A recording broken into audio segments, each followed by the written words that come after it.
హల్లెలూయా. దేవుని నామమునకు స్తోత్రం కలుగును గాక.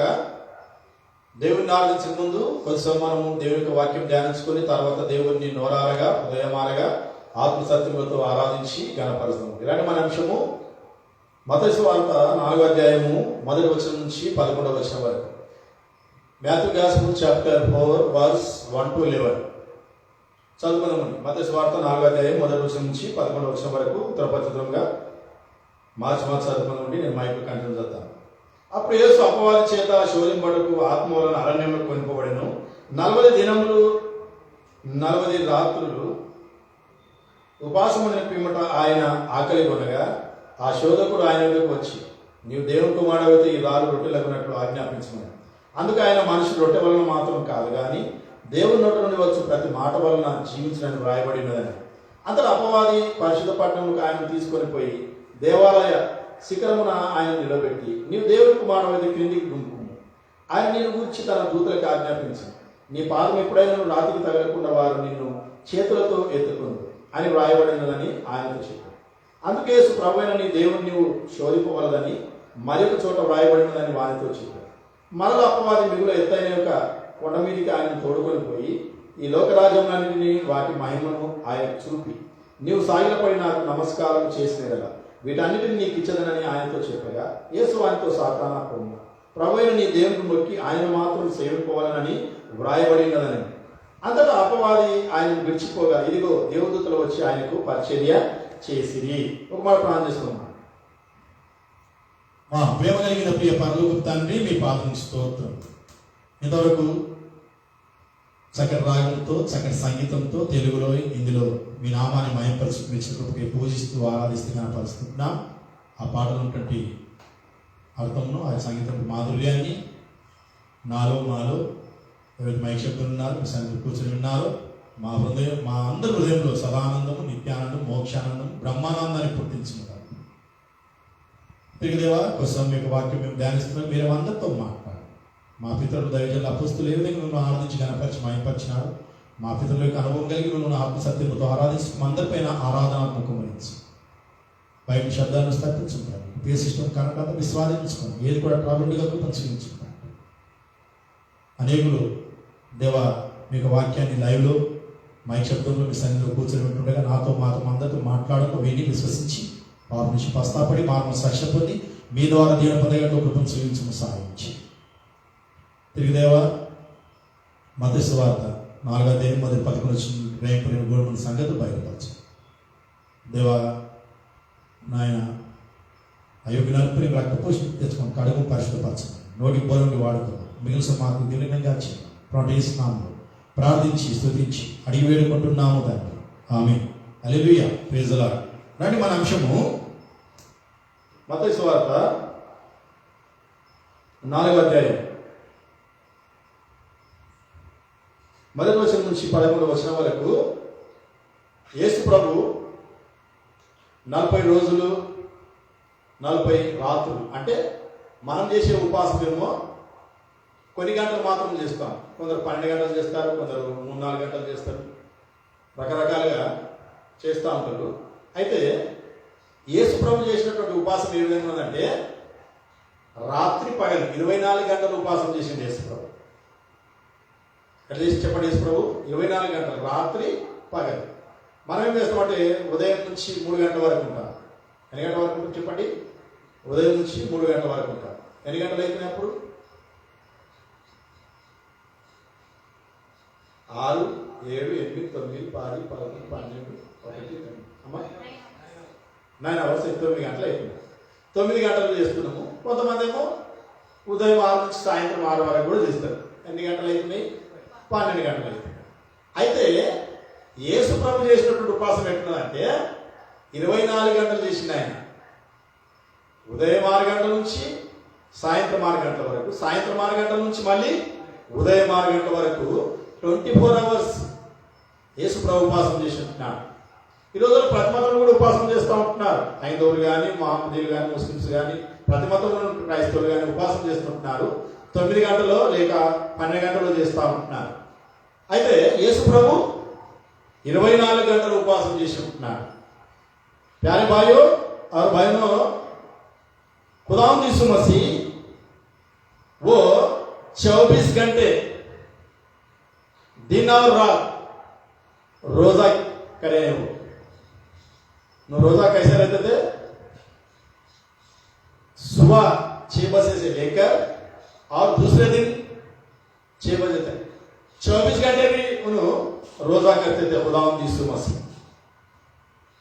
हम लोग इस दुनिया में 9 घंटे नहीं तो 12 घंटे रोजा कर रहे हैं, लेकिन खुदावंद यीशु मसीह उन्होंने रोजा किस तरह करते हैं? 24 घंटे वो रोजा किए हैं। इसलिए प्यारे भाइयों, खुदावंद यीशु मसीह वो खुदा होकर वो इंसान बनकर इस दुनिया में आए हैं, आपके गुनाह से, हमारे गुनाह से, सारी दुनिया के गुनाह से छुटकारा देने के वास्ते, कुर्बान होने के वास्ते, सलीब पर कुर्बान होने के वास्ते इस दुनिया में आए हैं इंसान बनकर। खुदा होकर भी वो 24 घंटे वो रोजा कर रहे हैं।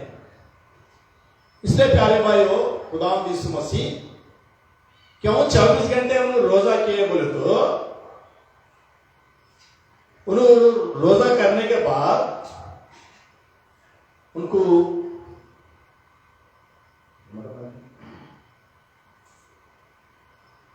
भूख लगा, उनको प्यास लगा, भूख लगा और प्यास लग गया। तो उस वक्त शैतान आकर खुदावंद यीशु मसीह को परीक्षा कर रहा है, इम्तिहान ले रहा है। खुदावंद यीशु मसीह का इम्तिहान ले रहा है, परीक्षा कर रहा है। तो खुदावंद यीशु मसीह वो शैतान का इम्तिहान में, परीक्षा में वो पास हुए हैं। खुदावंद यीशु मसीह क्या हुए? वो पास हुए हैं। इसलिए प्यारे भाइयों, इस दुनिया में शैतान से हम, शैतान को हम जीतना बोले तो इस दुनिया में हम 24 घंटे दुआ करना। कितने घंटे दुआ करना? 24 घंटे दुआ करना। जब भी हम इस दुनिया में शैतान हर मुसीबत में हम शैतान के ऊपर जीत पाते हैं। इसलिए खुदावंद यीशु मसीह 24 घंटा रोजा किए हैं। ऐसा हम आप सारी दुनिया के लोग 24 घंटा रोजा किए तो खुदावंद बहुत खुश होते हमारे बारे में, आपके बारे में।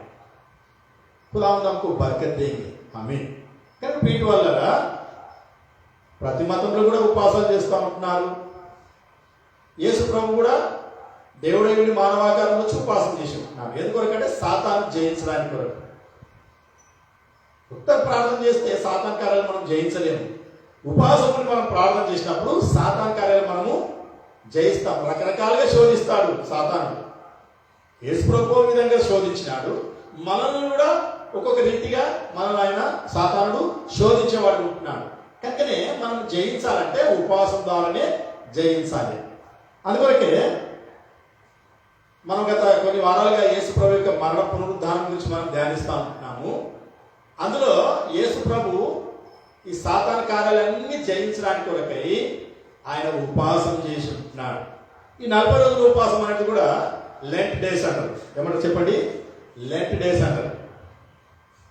లెంట్ డేస్ అని 40 రోజులు ఉపవాసం చేస్తూ ఉంటున్నారు. అది ప్రారంభించినప్పుడు మంచి ఉద్దేశంతోనే ప్రారంభించిన రోమన్ క్యాథలిక్ సంఘం వారు.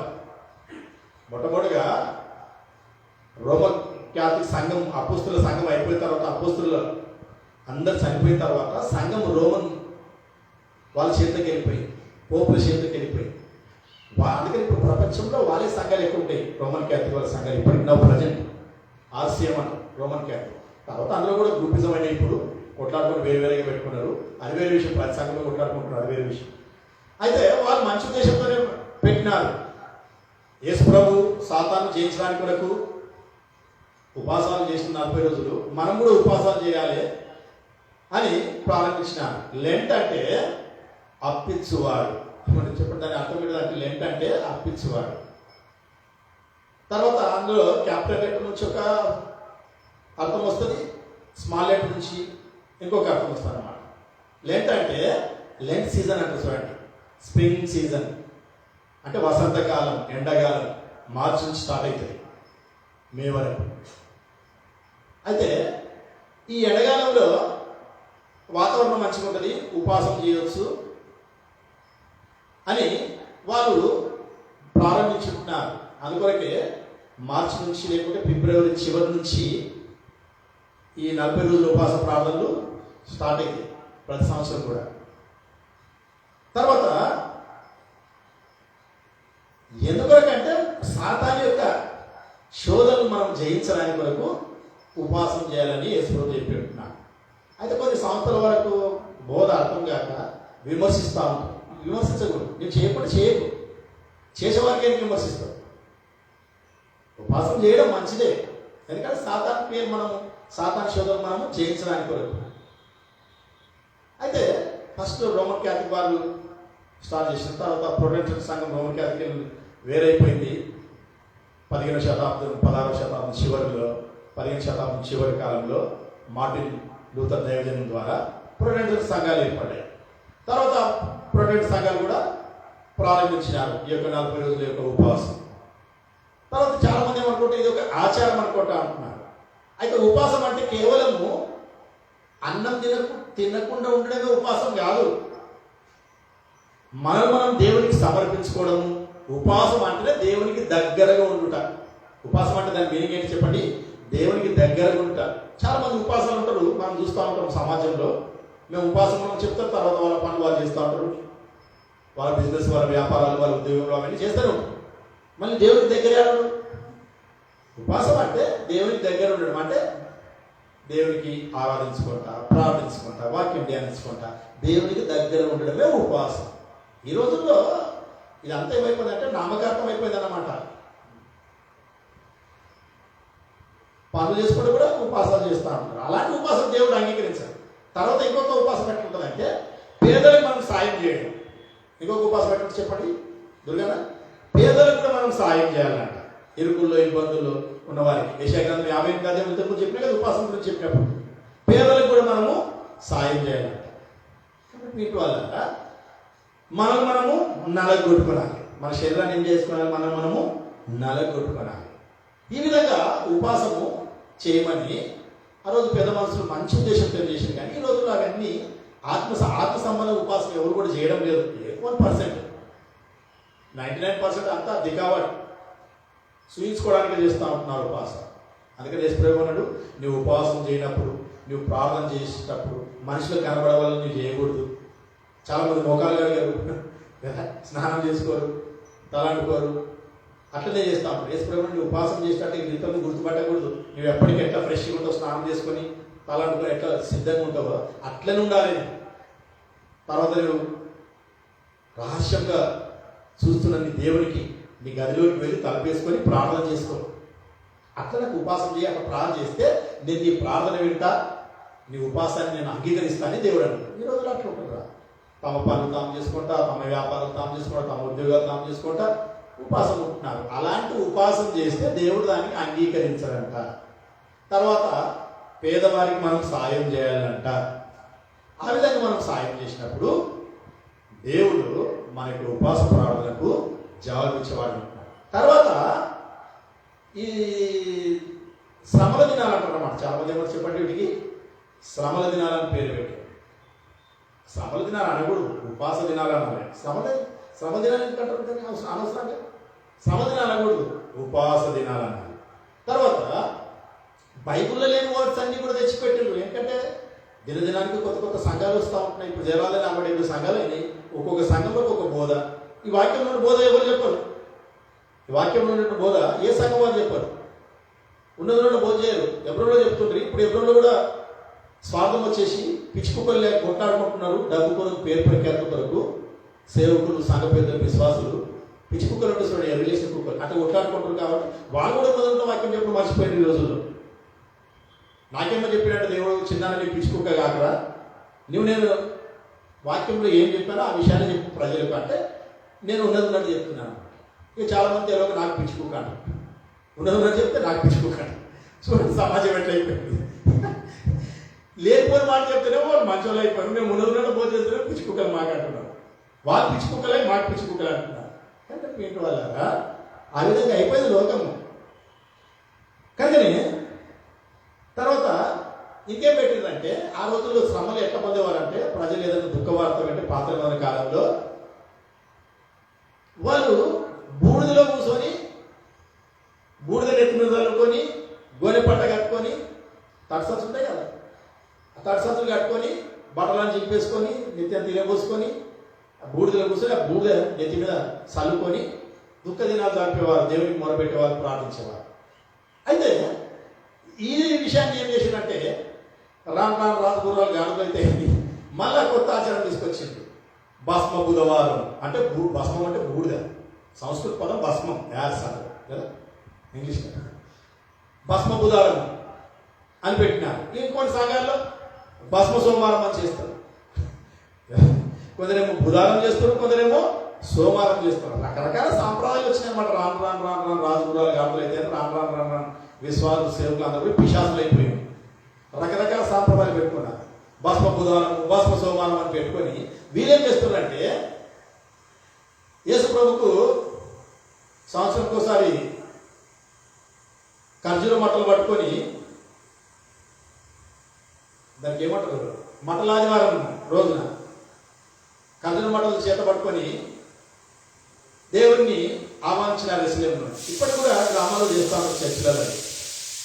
అయితే ఆ రోజున వాళ్ళు ఏం చేశారంటే, పోయిన సంవత్సరము మనం ఏదైతే మట్టలాదివారం రోజున ఖర్జూర మట్టలు చేసామో ఆ మట్టలన్నీ కాల్చి వాటిని బూడిద చేసి ఆ బూడిదను మనము నామాలు పెట్టుకోనాలి, లేకుంటే శిలువ రూపంలో పెట్టుకోనాలి, ఆ విధంగా మనము దుఃఖపడాలి అని కొంతమంది శిలువ బొట్టు పెట్టుకుంటూ ఉంటారు. దానికి మొన్న మన రంజితోపిరి గారు ఆర్కేపీ అగాపే సంఘం వారు వాళ్ళు శిలువ బొట్టు ఉద్యమం అని లేపినారు అన్నమాట. అంటే ఏమైపోతుందంటే సాంప్రదాయాలన్నీ సంఘంలోకి మళ్ళీ వస్తున్నాయి అన్నమాట. కానీ ప్రీతి వాళ్ళగా ఈ విధంగా తిలకం పెట్టుకునే వారు, బొట్టు పెట్టుకునే వారు అన్నమాట శిలువ బొట్టని. ఈ రోజుల్లో వాళ్ళ సంఘంలో శిలువ బొట్టు అలవాటు చేసిన వాళ్ళు పెట్టుకుంటా ఉంటున్నారు కదా. ఈ విధంగా రకరకాల సాంప్రదాయాలు వచ్చినాయి సంఘంలోకి. ఈ భస్మ బుధవారం, ఈ లెంట్ డేస్ ఏంటిదంటే ఉపవాసం ఉండి మనము కష్టపడుకుంటూ మన శరీరాన్ని నలగొట్టుకుంటూ తర్వాత ఇతరులకు మనము సాయం చేస్తూ ఉపవాసం ఉండడము అది మంచిదే. కానీ మరి ఇక భస్మ బుధవారము, బొట్టు పెట్టుకోవడము, శ్రమల దినాలు అనడం ఎందుకు? యేసుప్రభేమో నీ ముఖము ఉపవాసం ఉన్నట్లు కనిపించరాదురా అని యేసుప్రభు అంటున్నాడు. స్నానం చేసుకో, తల దూకో, తలకు నూనె పెట్టుకో, ఎవరు గుర్తుపట్టకుండా ఉపవాసం చేసుకున్నట్ల ఎప్పటికే విధంగా అట్లనే ఉండాలని యేసుప్రభు అంటాడు. చదవండి మత్తయి సువార్త 6వ అధ్యాయం 6:16 చదవండి. Matthew gospel chapter 6:1-16. మీరు ఉపవాసం చేయనప్పుడు వేషధారుల వలె దుఃఖ ముక్కులై ఉండకుడి, తాము ఉపవాసం చేస్తున్నట్టు మనుషులకు కనబడవల్లని వారు తమ ముఖములను వికారం చేసుకొందురు. వారు తమ ఫలం పొందిన నిశ్చయముగా మీకు చెప్పుచున్నాను. ఉపవాసం చేస్తున్నట్టు మనుషులకు కనబడవాలని కాక రాశమందున నీ తండ్రికే కనబడవాలని నీవు ఉపవాసం చేయనప్పుడు నీ తలంటుకొని నీ ముఖం కడుక్కొను, అప్పుడు రాశమందు చూచున్న నీ తండ్రి నీకు ప్రతిఫలం ఇచ్చును. అదంతా మర్చిపోయి వీళ్ళంతా చూడండి. ఇప్పుడు ఎవరైనా ముఖమంతా ఉపవాసం నాకు జరుగుతుంది. అప్పుడు వాళ్ళు అడుగుతారు, ఎవరైనా అడిగమంటారు, ఏ పెట్టలే మొదలు పెట్టయింది దుర్గనా అని అడిగమంటారు. ఉపవాసం చేస్తున్నారు కదా, ఏమంటారు, ఉపవాసం చేస్తున్నాక అని తాము గణపరుచుకుంటా ఉంటారు, చెప్పుకుంటా ఉంటారు. ఇంకా పీటి వల్ల అదే మనము మంచిగా స్నానం చేసుకొని ఫ్రెష్గా ఉండి మొగం కడుక్కొని నూనె పెట్టుకొని మంచిగా అనుకోండి, కనిపిస్తామా? ఉపవాసం చేసినట్టు కనిపిస్తామా? ఫ్రెష్గా ఉంటుంది. ఏసులో అట్టుకుంటాం అంటే వీళ్ళకి తెలియక ప్రజల ముందు అమ్మ భక్తి చూడండి అని చూయించుకుంటా ఉంటున్నారు, వాళ్ళ భక్తిని చూయించుకుంటా ఉంటున్నారు. అలాంటి వారికి ప్రతిఫలం పొందుతారు వాళ్ళు అంటున్నాడు. ఎవరైతే వేషధారులు ఉంటారో వాళ్ళకి నరకం ఉన్నది అంటున్నాడు. కనుక మనం శ్రమపడిన అవసరం లేదు. సంతోషంగా ఆనందంగా దేవుని ఆరాధించుకుంటూ, దేవుని ప్రార్థించుకుంటూ, వాక్యం ధ్యానించుకుంటూ ఉపవాసం చేయాలి. మనిషి వచ్చినట్టు లేకుండా దేవుని వాక్యం ఏం చెప్తుందో ఆ విధంగా మనము ఉపవాసం చేసినప్పుడు దేవుడు ఆ ఉపవాసము అంగీకరించి వాడుకుంటున్నాడు. ఈ బహుద్వారం నుంచి ఒక ఎక్కడ చూస్తామా, బూడిద ఎక్కడ కూర్చొని బూడిద కొట్టుకోవడం. యోగ గ్రంథం 2వ అధ్యాయం, యోగ గ్రంథము 2వ అధ్యాయం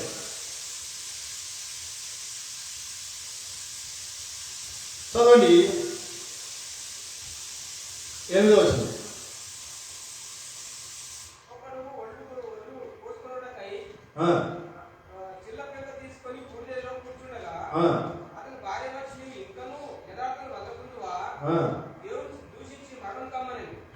చూడండి, ఇక్కడ ఏమంటున్నాడు?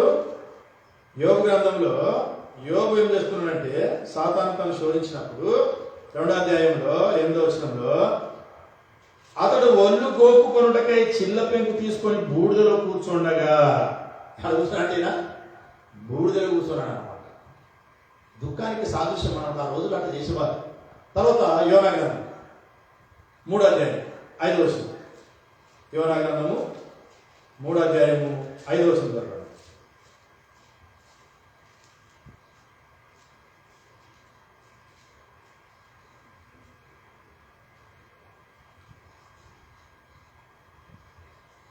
యోనా గ్రంథము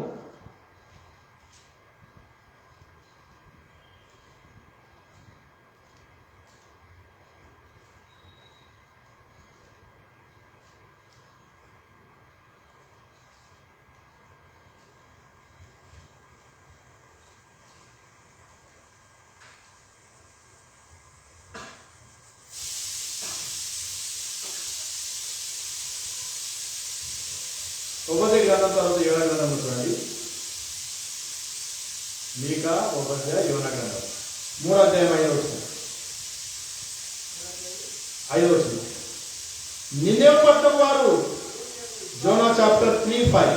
నినెవె పట్టణం వారు దేవుని విశ్వాసం నుంచి ఉపవాస దినం చాటించి గనులేమి అల్పులేమి అందరూ గోనె పట్ట కట్టుకొని, ఆ సంగతి నినెవె రాజులకు వినబడినప్పుడు అతడును తన సింహాసనం మీద నుండి దిగి తన రాజవస్త్రం తీసివేసి గోనెపట్ట కట్టుకొని బూడిదలో కూర్చోండెను. తర్వాత ఇక్కడ వాళ్ళు ఎట్లున్నారంటే, నినెవె పట్టణానికి దుర్గతి వస్తున్నది, శ్రమ దినాలు వస్తున్నాయి, 40 రోజుల తర్వాత నినెవె పట్టణం నాశనం అయిపోతుంది, ఆకాశం నుండి అగ్నివర్షం దేవుడు కురిపించి నాశనం చేస్తారు మీ పట్టణానికి అని యోనాకు ఆ నినెవె దేశానికి పంపించి ఆ పట్టణంలో ఈ యొక్క ప్రకటన చేయించినాడు. అయితే అక్కడ ఉన్న ప్రజలందరూ ఏం చేశారు? తన వస్త్రాలను తీసేసుకొని గోనెపట్టలు కట్టుకొని బూడిదలో కూర్చున్నారు. ఆ రాజు నినెవె రాజుకు, ఆ దేశం రాజు వినబడ్డది ఆ మాటలు. రాజు కూడా ఆయన కూడా రాజవస్త్రాలు తీసేసి గోనెపట్ట కట్టుకొని ఆయన కూడా బూడిదలో కూర్చొని దుఃఖ సమర్పణ చేసి దేవుడిని మొదలు పెట్టుకుని, అయ్యా మరి నేను తప్పుకుంటే మాకు క్షమించయ్యా, మా దేశం నాశనం చేయకయ్యా అని ఆయన ప్రార్థిస్తారు. తర్వాత తన మంత్రులకు అధికారులకు అందరికీ ఆజ్ఞించినాడు, దేశంలో వారికి అందరికీ చెప్పండి, అందరూ కూడా గోనెపట్టలు కట్టుకోవాలి, ఉపవాసం ఉండాలి, బూడిదలు కూర్చొని ప్రార్థన చేయాలి, దేవునికి మాకు క్షమించు, మమ్మల్ని కాపాడు, మా దేశాన్ని రక్షించు, మాకు రక్షించు అని ప్రార్థన చేసినప్పుడు ఆ ప్రార్థన దేవుడు విన్నాడు. 10వ వచనం 10 వర్స్, జోనా 3:10. ఈ నినెవె వారు తమ చెడు నడతలను మానుకొనగా వారు చేయుచున్న క్రియలను దేవుడు చూచి పశ్చాత్తాపడే వారికి చేయునని తాను మాట ఇచ్చిన కీడు చేయక మాని. ఎప్పుడైతే ఆ విధంగా వాళ్ళు గోనెపట్టలు కట్టుకొని ఉపవాసం ఉండి బూడిదలు కూర్చొని ప్రార్థన చేసిందో, దేవుడు వాళ్ళ ప్రార్థన విని ఆ నినెవె మీదకి వచ్చి తెగుళ్ళు ఏం చేసిండు? తొలగించినాడు. అది చేయలేదుగా, తెగులు ఆ దేశం మీదకి పంపలేదు. నేటి దినాల్లో కూడా రకరకాల తెగులు, కరోనా తెగులు ఇవన్నీ ఎక్కడ వచ్చింది? లేదా చైనా వాళ్ళు చేసినట్టు కరెక్ట్గా ఒక మనిషి ద్వారానే కదా దేవుడు వాడుకునేది. మనిషి ద్వారానే దేవుడు వాడుకుంటాడు. దేవుడు డైరెక్ట్ పడేయడు, మనుషుల ద్వారానే తెగులు కలగజేసి అవి మన మీద కుమ్మరిస్తాడు అన్నమాట. చైనా వాళ్ళకి వాడుకున్నాడు ఆ కరోనా తెగులు కొరకు. ఎందుకొరకు? మనం చేస్తున్న చెడ్డ అలవాట్ల గురించి. ఎందుకొరకు ఇవన్నీ తెగులు? చేస్తున్న చెడ్డ అలవాట్ల గురించి. చూడండి, రోజు మీడియాలో చూస్తున్నాం మనం, ఒక మతం మీద ఒక మతం వాళ్ళు దుమ్మెత్తి పోసుకుంటున్నారు కదా. కొందరు ఉన్నారు మత చందవాసులు, అన్ని మతాల్లో కొందరు ఉన్నారు. ఈ కొందరు ద్వారా సమాజం అంతా భ్రష్టపట్టిపోయింది, పాడైపోతున్నది. ఇక ఈ బీజేపీ వస్తే అయిపోయి అంతగా తూపులేస్తూ ఉంటారు ఇక వీళ్ళు. ఇది మా భారతదేశంలో మాదే, ఇంకే ఇబ్బంది కాదు, మాదే అంటారు వాళ్ళు బీజేపీ. మనం మేమేవడము, మేము యానికలు వచ్చినాం, మాకు ఫారెన్ కింద తెచ్చిన పడేసిందేమో, లేదా గాఫ్ కాడి తెచ్చుకొని పడేసిందేమో, లేదా పిచ్చర్లు రాజకీయం కొరకు 5 సంవత్సరాల రాజకీయ లబ్ధి కొరకు, ఆ రాజభోగాలు అందించడానికి కొరకు మత కల్లోలు పెడతా ఉంటున్నారు. వాడు చెప్తాడు మనకు మనం ఏం తినాలి ఏం తినకూడదు. మన వేదాలలో దేవతలు తిన్నారు, మన ఎదు మాంసం ఆవు మాంసం. వేదాలలో మనం చదువుకుంటే ఆవు మాంసం దేవతలు తిన్నారు. వీరికి గ్రంథాలు తెలియవు, వీళ్ళకి మత పిచ్చోళ్ళకు అందులో ఏం రాయబడే తెలియదు. అది ఎవరు ఆవు పూజించడం ఎవరు నేర్పించారు? ఇస్రాయేల్ కూడా నేర్పించారు. మోషే కాలంలో మోషే 40 రాత్రులు 40 పగళ్ళు దేవునితో మాట్లాడడానికి పోయిండు సీనాయి పర్వతం మీదకి ఆజ్ఞ తేడానికి కొరకు. ఇక్కడ ఆవును భయపడ్డాడు. మాకు ఆయన గుర్తించి తెచ్చినాక మాకు దేవతలు ఉండి, మాకు ఒక దేవుడు కూడా లేడు ముంగట నడిపించడానికి. అంటే మీకు బంగారం తీసుకురండి, మీ వెండి అంతా తీసుకురండి, మీకు చేస్తా ఒక బొమ్మ అని ఆవు బొమ్మ తయారు చేసి ఇచ్చాడు. వీళ్ళు ఇదే మా దేవుడు అని పూజించారు. నేర్పిన వాళ్ళు ఇస్రాయల్ కూడా నేర్పారు కదా. ఇక ఈ క్రైస్తవులు తెలియక వాళ్ళు ఆవు పూజ చేస్తారు హిందువులని. ఈ క్రైస్తవులు వీళ్ళొక మతం పిచ్చారు, వీళ్ళు ఈ పాస్టర్ ఒక మతం పిచ్చారు. చరిత్ర తెలియదు. పాములు పూజించినా, ఆవులను పూజించినా, ఏ సాంప్రదాయం ఉన్నా, గుండు కొట్టుకున్నా, ఏ సాంప్రదాయం ఉన్నా ఈ బైబుల్కే వచ్చింది. బైబుల్లో ఏం సాంప్రదాయం అంటే ఏ గ్రంథం లేదు. అన్ని గ్రంథాలకు ఈ గ్రంథంలో ఉన్న మాటలు ఉన్నాయి. ఈ పరిశుద్ధ గ్రంథం మాటలు అన్నింటిలో ఉన్నాయి. ఏంటి వాళ్ళ ఈ విధంగా సమాజంలో పాడు కావడం ద్వారా ఈ మత చందవాసులు మత పిచ్చి లేపి కొట్లాడ పెట్టడం ద్వారా ఏమైపోతుందో చెప్పండి? కొట్లాడుకుంటున్నారు. నెమ్మదిలేని పరిస్థితులు అయిపోతున్నాయి రాష్ట్రంలో, దేశంలో. ఈ మన భారతదేశంలో ఇన్ని కులాలు, ఈ చాలామంది ఇప్పుడున్న బ్రాహ్మణుల మీద పడుతున్నారు. పాపం వాళ్ళేం చేసింది? ఆ కాలంలో, పాత కాలంలో ఉన్న బ్రాహ్మణులు వాళ్ళు తప్పు చేసింది కులాలు పెట్టి. ఇప్పుడున్న వాళ్ళ మీద మనం బట్టి వచ్చి పాపం చేసింది. 1000 సంవత్సరాల నుంచి ఇది అప్పుడు సృష్టించింది ఇవి కుల మతాలు. దాదాపుగా 6000 కులాలు విడగొట్టింది మనకి భారతదేశంలో. అందుకని మన భారతదేశం ముందుకు పోవడం లేదు, మనం డెవలప్ కావడం లేదు. మత పిచ్చితో కొట్లాడు, హిందూ ముస్లిం క్రైస్తవులు సిక్కులు ఇదే కొట్లాడుకోవడానికి మనం కొట్లాడబెట్టి తీసిపెట్టినారన్నమాట. ఇక దాని కొరకు ఈ పార్టీ ఉంటుంది కదండి, ఏదో ఒకటి లేవనెత్తారు, వాళ్ళ రాజకీయ లబ్ధి కొరకు కొట్లాట పెడతారు, మత కళలు పెడతారు. వాళ్ళు కుదేరుతూ ఉంటారు, వాళ్ళకి సెక్యూరిటీ ఉంటుంది. వాళ్ళకి మోదీకి సెక్యూరిటీ ఉంటుంది కదా, కేసీఆర్కి సెక్యూరిటీ ఉంటుంది కదా, ప్రతి వాళ్ళకి ఏ పార్టీ ఉన్నా వాళ్ళకి సెక్యూరిటీ ఉంటుంది. వాళ్ళకి మనం ఏం చేయలేము. ఇక నీకు నాకు ఎవరు సెక్యూరిటీ? ఇక నేను కొట్టుకుని సావాలి. ఇక వాళ్ళు మంచిగా ఉంటారు, ప్రతి పార్టీ ఉన్న లీడర్స్ అంతా వాళ్ళు మంచిగా ఉంటారు. కానీ పీంటి వాళ్ళు కదా. అందుకొరకే రకరకాల తెగులు దేవుడు భూమండలం పైన పంపిస్తుంది. వేరే దేశాలకు లేవు కొట్లాట, కులమతాలు లేవు. భారతదేశం లేకునే మన కులాలు వేరే దేశాల్లో ఉండాలి కదా. ప్రపంచం మొత్తం క్రిస్టియన్స్ ముస్లిమ్సే ఉన్నారు. ఇదే మన దగ్గర ఉన్నాయి ఈ కులాలు, 90 కులాలు. కానీ పీంటి వాళ్ళ మనం ఏ మతంలో ఉన్నా, ఏ కులంలో ఉన్నా, మనం దేవునికి భయపడి మానవత్వం కలిగి ఉండాలి. కులము మతం గొప్పది కాదు, మానవత్వం గొప్పది. మానవత్వం కలిగి మనం ఉన్నప్పుడు మన రాష్ట్రము, మన దేశము, ప్రపంచం కూడా ఉన్నత స్థాయికి వెళ్ళిపోతారు. కనుక దేవుడు మానవత్వం కలిగి ఉండమన్నాడు. నిన్ను వల్ల నీ పొరుగువాన్ని ప్రేమించమన్నాడు. సర్వే జనం సుఖినో భవంతు అన్నాడు. ఏ గ్రంథం చెప్పినా అదే చెప్తుంది, అందరూ మంచిగా ఉండాలని. కనుక మనం ఎప్పుడైతే అందరం కలిసిమెలిసి మంచిగా ఉంటామో అప్పుడే మన దేశం అభివృద్ధిలో ఉంటుంది, మన రాష్ట్రం అభివృద్ధిలో ఉంటుంది. లేకుంటే మనం పాటించుకుంటాం. మనం భారతదేశంలో హిందువులైనా, ముస్లింలైనా, క్రైస్తవులైనా, సిక్కులైనా, వారు ఎవరైనా సరే మనం భారతదేశంలో ఉంటాం. మనం వేరే దేశం నుంచి రాలేదు, మనం ఇక్కడ ఉన్నాం.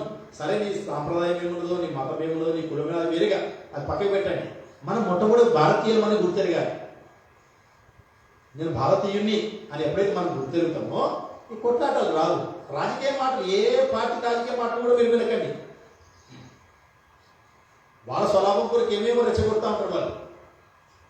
వాళ్ళ మాట మనం విని తెచ్చిపోకూడదు. మనం దేవుని మాటలు వినాలి. దేవుని గ్రంథాలు ఏం చెప్తున్నాయి, గ్రంథాలు చదవండి. అందుకని నేను చెప్తాను, అన్ని గ్రంథాలు చదవడం నాయన అని చెప్తాను.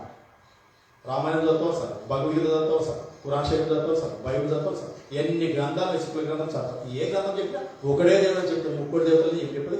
ఏ గ్రంథం చెప్పినా కులం గురించి చెప్పండి. మనకి ఇదే కాదు, ఈ రాజకీయ నాయకుల మాట విని మనం కొట్లాడుకుంటున్నాం. వాళ్ళ మాట వినకండి, గ్రంథం చెప్పిన మాటలు వినండి. కాబట్టి వీటి వల్ల ఎప్పుడైతే నీవు నేను యేసు ప్రభు చెప్పినటువంటి మాటల ప్రకారం మనం నడుచుకుంటామో, ఆ విధంగా మనం ఉపాసన చేస్తామో, దేవుడు ఆ ఉపాస ప్రార్థనకు జవాబు అనుగ్రహించి మనకు ప్రతిఫలం అనుగ్రహించేవాడిగా ఉన్నాడు. కనుకనే శ్రమల కాలం, శ్రమల దినాలు, లెంట్ డేస్ ఇవన్నీ పెట్టుకోకూడదు. మనకి దేవుడు ఉపాసన చేయమన్నాడు. ఎట్లా చేయమన్నాడు? నువ్వు తలకు స్నానం చేసుకొని, తలకు నూనె పెట్టుకొని, నువ్వు ఫ్రెష్గా ఉండి ముఖం కడుక్కొని, ఇతరులకు నువ్వు ఉపాసన చేస్తున్నట్టు కనబడకూడదు. పరలోక తండ్రికి దేవునికి లేదని ఉపాసన చేస్తున్నట్లు అని యేసుప్రభు చెప్పినట్టు మనం ఉపాసన చేస్తే మన ఉపాస ప్రార్థన దేవుడు జవాబు అనుగ్రహించేవాడు. ఆ విధంగా దేవుడు నిన్ను నన్ను సార్వత్రిక సంఘాన్ని, సర్వ ప్రపంచాన్ని ఆ విధంగా సిద్ధం చేయనుగా. ఆమె చెప్పాలంటే ఎన్నో విషయాలు ఎంత చెప్తే మనకి గీసుకొస్తారు. ఏదో తెచ్చి ఇట్లా పెట్టుకొని ఏమన్నా నాసన్నా ఇట్లా తీసుకొచ్చి ఇక్కడ పెట్టుకొని మన ఇంటికి రావాలి. భోజనం చేయాలంటే ఇట్లా తీసుకొచ్చి మన ఇంటికి రావాలి. అందుకని నేను మళ్ళీ అంతా తీసుకొచ్చి మళ్ళీ ఇంటికి వస్తాను అనమాట. ఏంటికి వస్తా అంటే పరిశుద్ధ గ్రంథంలో ప్రతి గ్రంథంలో రాయబడే మాటలు యేసుప్రభువే దేవుడు. ఆ యేసుప్రభుకే మీరు ప్రజాపతి, పరమేశ్వరుడు, సర్వేశ్వరుడు, విరాట్ పురుషుడు, బ్రహ్మ, ఆది సంభూతుడు, శ్రీమన్నారాయణుడు, జీసస్, యేసు మసీహ, యేసు రక్షకుడు, ఇసాయా సలాం, ఇసా నూర్ అల్లా, ఇసా రూహ్ అల్లా, ఇన్ని పేర్లు ఉన్నాయి యేసుప్రభు. ఒకరి పేరు అనుకుంటున్నారు యేసు అని. ఇన్ని పేర్లలో ఏ పేరున్నా తీసుకొని దేవుడిని నీవు ఆరాధించు, చెడు మార్గం నడుచుకోకు, మంచి చేయు, అప్పుడు దేవుడు నిన్ను, నీ కుటుంబాన్ని దీవిస్తాడు. ఆ విధంగా దేవుడు నిన్ను, నన్ను, సార్వత్రిక సంఘాన్ని, ప్రపంచంలో ప్రజలను సిద్ధం చేయను గాక. ఆమేన్. Praise the Lord. ప్రార్థిస్తున్నాం. మా ప్రేమ కలిగిన ప్రియ పరలోకపు తండ్రి, మీ పాలనిస్తూ ఇంతవరకు అనేక విషయాలు మీరు మాకు మాట్లాడుతున్నారు. దేవా, మీ పాలనిస్తూ ఎవరైతే మైక్లో విన్నారు, ఎవరైతే లైవ్లో విన్నారు, ఇంకా వింటుంటారు, తిరిగి మీ సన్నిధిలో కూర్చొని విన్నారు, నాతో మాతో మీరు అందరూ మాట్లాడిన స్తోత్రం, మీ మాటలు లోబడి మీకు అనుకున్న విధానంలో, మీరు చెప్పిన విధానంలో మేము ప్రార్థించి మీ ద్వారా ప్రార్థన జవాబు పొందగలిగినట్టు చూపించమని, సాయం చేయమని, ఆచారాలను తొలగించమని, ఆత్మీయత సంఘాల్లో, సార్వత్రిక సంఘంలో, సర్వ ప్రపంచంలో ప్రజల మధ్య మీరు అనుగ్రహించమని చేస్తున్నాము, ప్రార్థించి అడిగి వేడుకుంటున్నాము తండ్రి. ఆమేన్.